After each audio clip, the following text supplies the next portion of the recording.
pour que le Gabon, notre pays, soit réellement indépendant et puisse amorcer le développement qu'il mérite.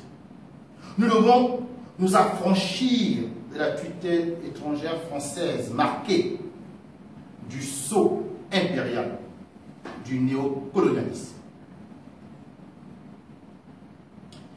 Cette rupture est un objectif prioritaire du combat de notre génération.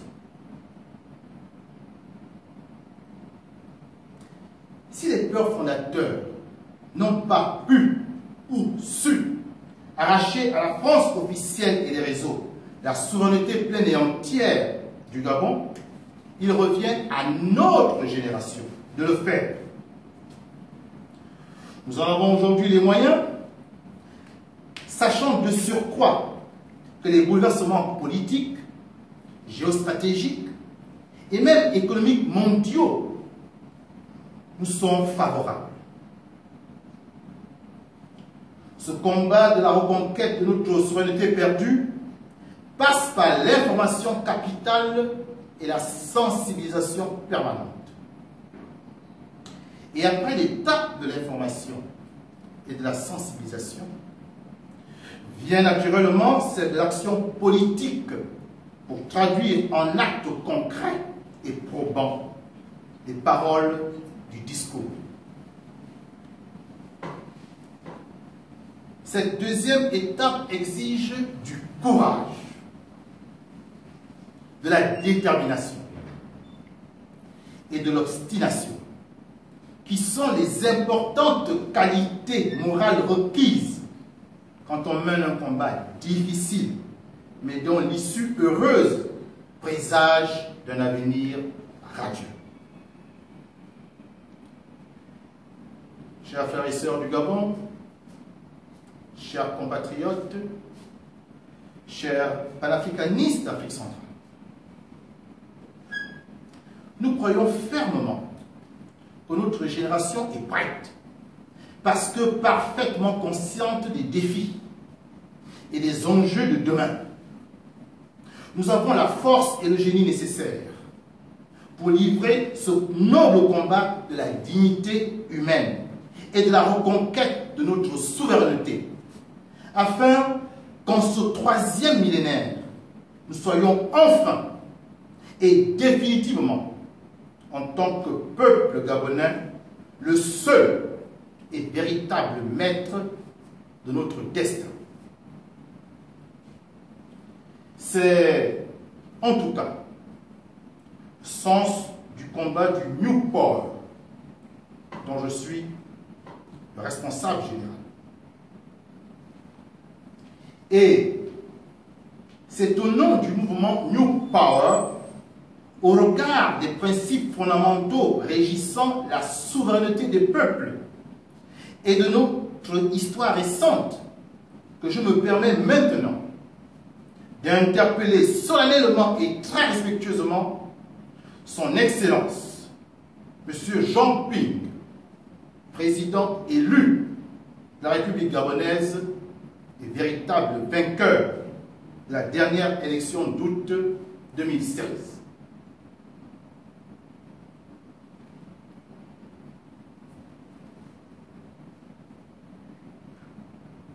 Excellence, Monsieur le Président, en obtenant brillamment la majorité des suffrages du collège électoral gabonais, qui s'est exprimé le 27 août 2016, vous avez reçu légitimement le mandat du peuple souverain pour diriger, pendant 7 ans, le Gabon sur la base de votre projet de société, mettre le Gabon à l'abri de la peur et à l'abri du besoin.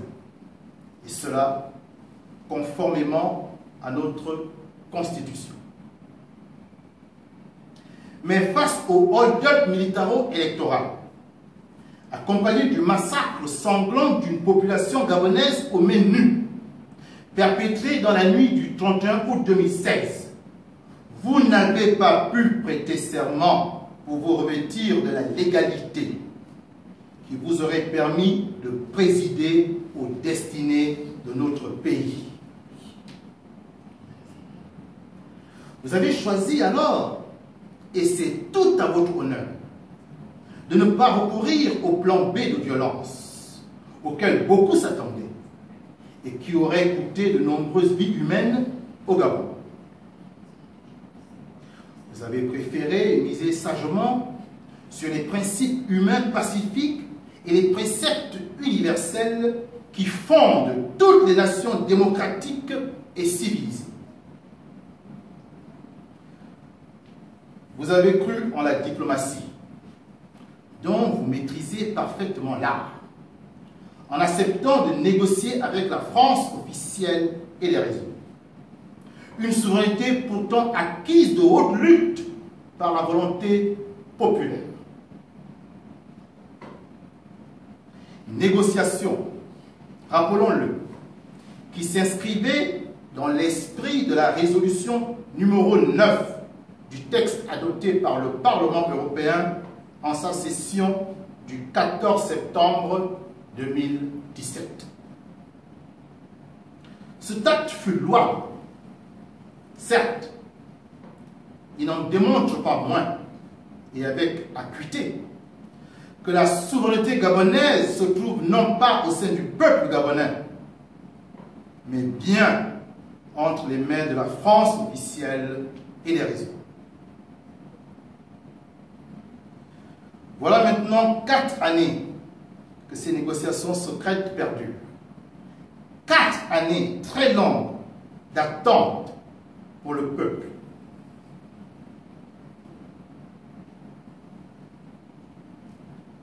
Excellence, Monsieur le Président, le New Power, par ma voix, se fait ici l'écho d'une interrogation devenue pressante pour chaque Gabonais.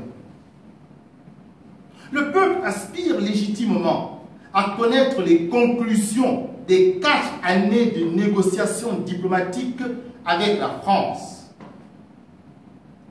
Et non seulement lui, mais aussi toute la classe politique qui assiste impuissante à la désagrégation actuelle du Gabon. Tous attendent avec impatience votre compte rendu, parce qu'il en va de l'avenir de notre nation. La France, votre interlocutrice privilégiée, vous a-t-elle entendu? Va-t-elle enfin prendre position en faveur de la souveraineté populaire que vous incarnez? Ou laissera-t-elle perdurer la situation actuelle jusqu'en 2023?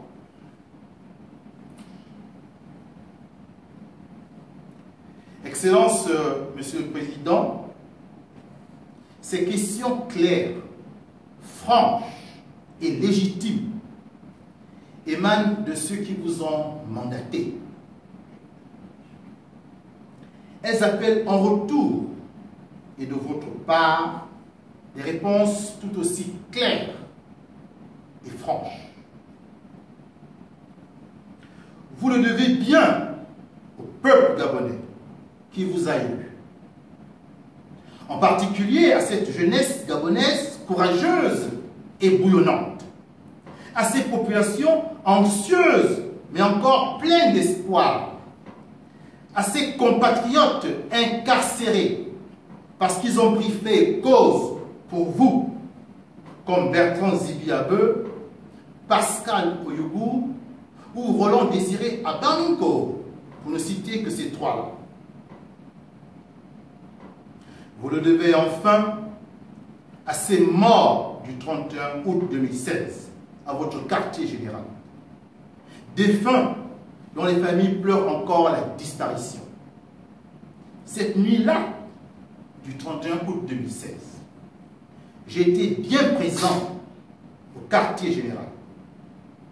Et j'aurais pu, moi aussi, perdre la vie. Exprimez-vous, Monsieur le Président.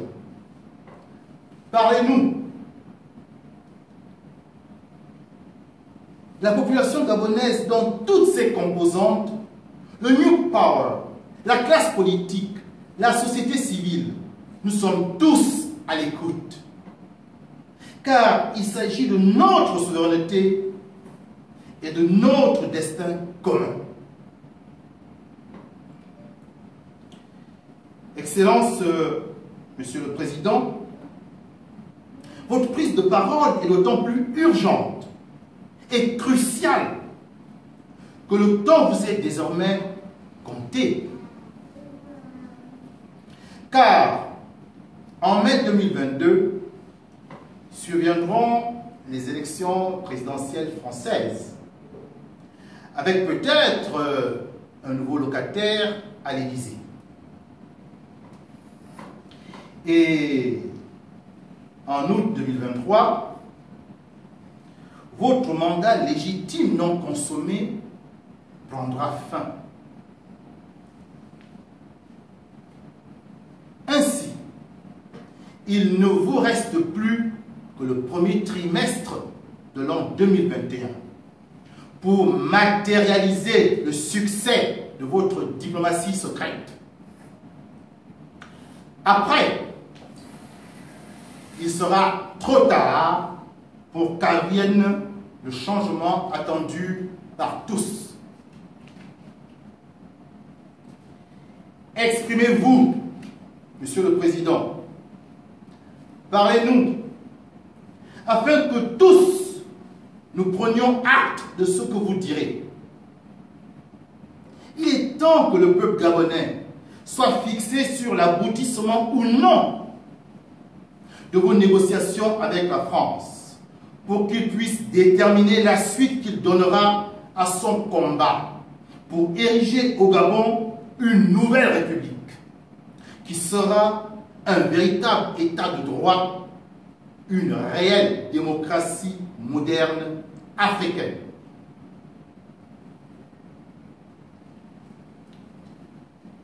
Pour finir, Excellence, Monsieur le Président, nous ne voudrions pas que vous preniez ombrage de notre démarche d'interpellation, que vous pourriez juger plutôt cavalière et bien loin des codes habituels en la matière. Et si c'était le cas, de grâce, veuillez bien nous en excuser. Mais nous avons voulu traduire ainsi le besoin légitime et impérieux des Gabonais d'être informés des résultats de la négociation que vous menez depuis maintenant 4 ans avec la France. Qu'ils vivent dans notre pays, au Gabon, ou dans la diaspora, et parce que vous incarnez leur libre choix d'août 2016, toutes les Gabonaises et tous les Gabonais méritent de savoir. Vive notre patrie, le Gabon. Vive notre souveraineté reconquise, pour que vive l'Afrique libre et unie.